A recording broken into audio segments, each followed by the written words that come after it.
Assalamualaikum warahmatullahi wabarakatuh. Selamat pagi siswa-siswiku SMP Negeri 2 Puncuh, khususnya kelas 9. Salam Pancasila. Baik anak-anak, tidak terasa sudah 1 bulan kita belajar bersama. Nah, pada pertemuan kali ini kita sudah memasuki bab 5 subbab C. Jadi melanjutkan materi pada minggu kemarin, bab 5 subbab A dan B, yaitu tentang harmoni dalam keberagaman. Baik, sebelum memulai pembelajaran hari ini, mari kita berdoa bersama-sama terlebih dahulu dengan harapan semoga pembelajaran hari ini dapat berjalan lancar, ilmu yang kalian dapatkan bisa bermanfaat, dan kita semua dalam kondisi sehat walafiat. Amin ya rabbal alamin. Berdoa dimulai.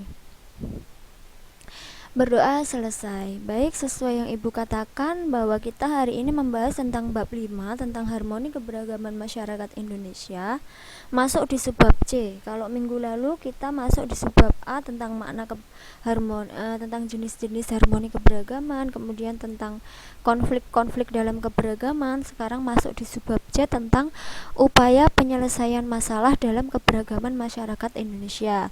Tentu kalian sudah memahami bahwa jikalau kita hidup dalam sebuah keberagaman, tentu rawan dengan masalah, rawan dengan konflik. Namun ada beberapa upaya yang dapat kita lakukan untuk mencegah konflik atau masalah tersebut terjadi. Apa itu? Kita bahas dulu tujuan pembelajaran pada hari ini.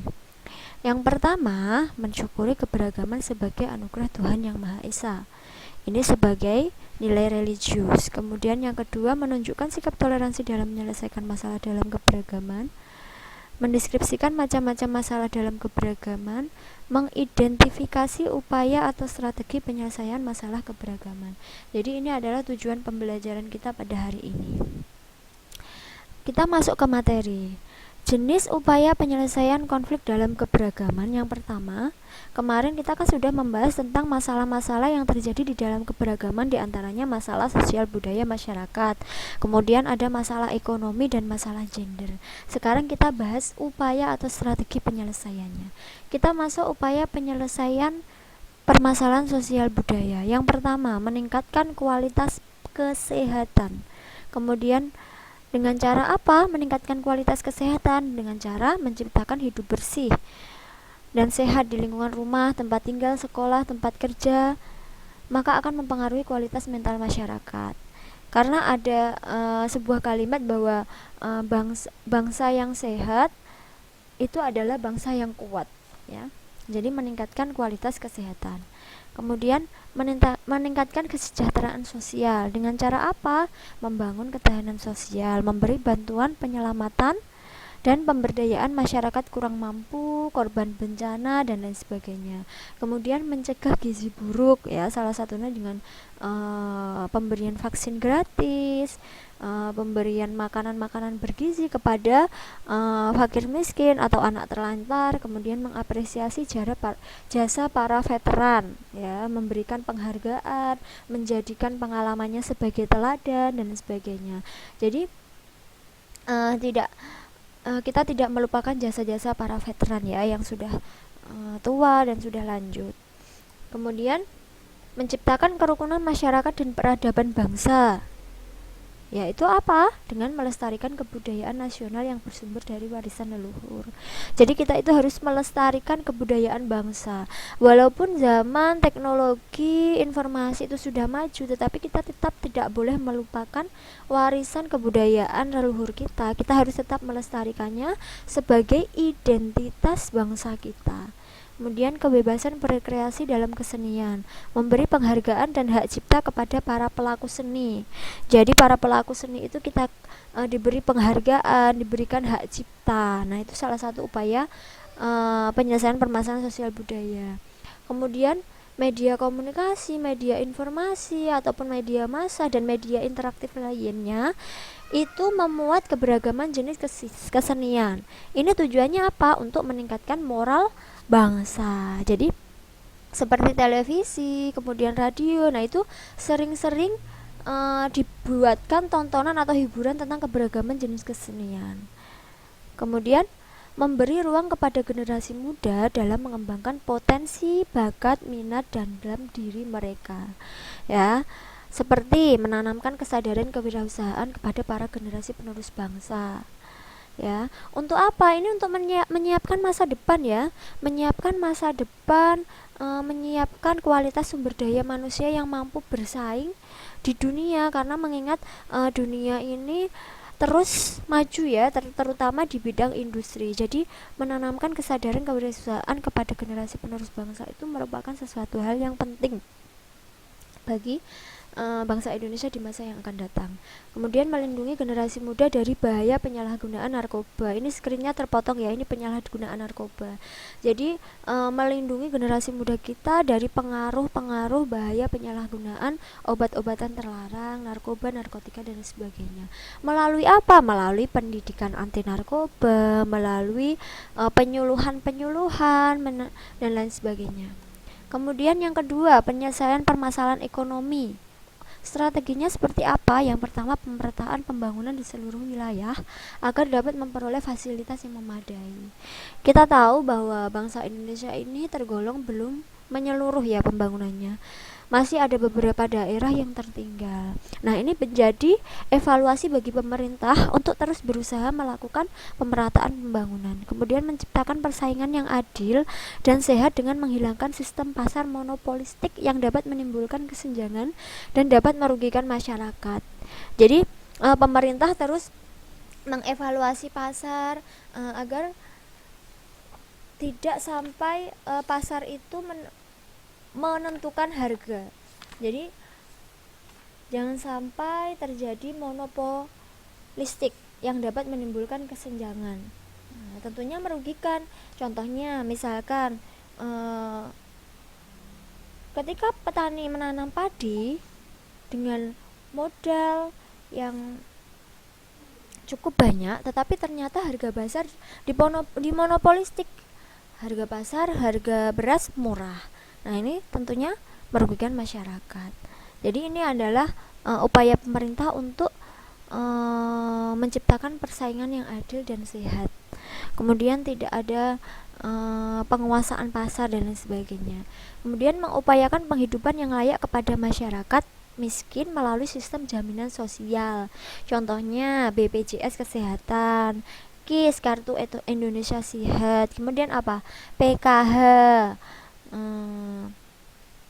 Keluarga Harapan itu. Kemudian apa? KIP Kartu Indonesia Pintar. Nah, itu merupakan salah satu sistem jaminan sosial yang dilakukan oleh pemerintah Indonesia dalam upayanya memberikan kehidupan yang layak kepada masyarakat yang kurang mampu. Yang tujuannya ini tadi tetap untuk menghindari permasalahan ekonomi. Kemudian mengembangkan perindustrian, perdagangan dan investasi untuk menghadapi tantangan global melalui pemberdayaan UMKM, usaha masyarakat kecil menengah, kemudian koperasi dengan meningkatkan produktivitas, kualitas dan peluang usaha seluas-luasnya. Jadi memberikan fasilitas menjembatani UMKM, koperasi, masyarakat.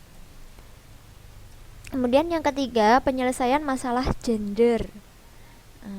Permasalahan gender kemarin kita tahu ya, gender itu merupakan sifat yang melekat pada diri seseorang. Contohnya adalah antara laki-laki dan perempuan.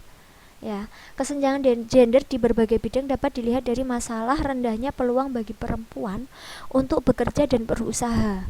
Nah, upayanya apa agar tidak ada kesenjangan atau masalah gender ini? Yang pertama, meningkatkan kualitas hidup perempuan melalui aksi afirmasi seperti pendidikan, kesehatan, hukum, ketenagakerjaan, sosial, politik, lingkungan hidup, dan ekonomi. Kemudian upaya perlindungan perempuan terhadap kekerasan, eksploitasi, dan diskriminasi. Eksploitasi ini misalkan dieksploitasi tenaganya, dilecehkan, itu namanya dieksploitasi. Diskriminasi contohnya, alah kamu itu perempuan bisa apa. Nah, itu contoh kata-kata diskriminasi. Nah, itu nggak boleh. Yang ketiga, pelaksanaan penyuluhan untuk meningkatkan kualitas hidup dan perlindungan perempuan di daerah. Jadi melakukan penyuluhan ke daerah-daerah, terutama daerah terpencil, meningkatkan kesadaran bahwa perempuan itu bisa. Perempuan itu tempatnya bukan hanya di rumah, bukan hanya di dapur. Perempuan itu boleh bekerja. Bekerja nggak harus di rumah, berwirausaha malah lebih baik juga. Kemudian yang keempat, penyusunan sistem pencatatan, pelaporan, dan penyelesaian tindakan kekerasan diskriminasi terhadap perempuan. Jadi makanya ada Komnas Perlindungan Perempuan. Nah, itu merupakan salah satu upaya penyelesaian masalah gender. Yang terakhir, meningkatkan peran masyarakat dan media dalam penanggulangan pornografi dan pornoaksi. Maaf ini kepotong ya. Media dalam penanggulangan pornografi dan pornoaksi, bisa dicatat. Ini adalah beberapa upaya penyelesaian masalah gender. Kemudian dilanjutkan dengan upaya meningkatkan kualitas pemberdayaan perempuan. Bagaimana caranya? Yang pertama, melalui pendidikan, baik formal maupun non formal. Formal tahu ya, sekolah. Kalau non formal, les, kursus, dan sebagainya. Kemudian terciptanya hubungan baik antara laki-laki dan perempuan serta persamaan pandangan dan tujuan. Jadi menciptakan suasana atau iklim yang harmonis antara laki-laki dan perempuan. Kemudian berupaya memberdayakan diri dengan meningkatkan rasa percaya diri. Jadi kalian itu sebagai perempuan harus punya rasa percaya diri. Kemudian yang keempat, mengembangkan potensi diri, membuka diri, senantiasa bermusyawarah, dan mengikuti arus informasi dan teknologi. Jadi sebagai perempuan, mentang-mentang kita perempuan, kita nggak boleh kudet ya. Kita harus tetap update mengikuti perkembangan zaman. Yang kelima, pelaksanaan pelatihan pendidikan analisis gender untuk meningkatkan pemahaman kesetaraan gender. Nah, ini adalah beberapa strategi penyelesaian masalah dan upaya meningkatkan kualitas pemberdayaan perempuan. Nah, yang terakhir, mengupayakan keterlibatan perempuan dalam setiap proses pengambilan keputusan. Baik, ini adalah materi pembelajaran kita pada hari ini tentang upaya atau strategi penyelesaian permasalahan dalam keberagaman, diantaranya di bidang sosial budaya, ekonomi, dan juga gender. Nah, ini berarti akhir dari bab 5 ya. Dan sekarang ini silakan kalian kerjakan ulangan harian bab 5. Seperti Ibu katakan kemarin bahwa kita ngebut karena kelas 9 pertemuannya hanya sedikit. Jadi kita terus ngebut untuk segera ulangan dan menyelesaikan materinya. Baik, sekian materi yang Ibu sampaikan pada hari ini. Kurang lebihnya mohon maaf. Semoga bermanfaat bagi kita semua. Wassalamualaikum warahmatullahi wabarakatuh. Selamat pagi, salam Pancasila.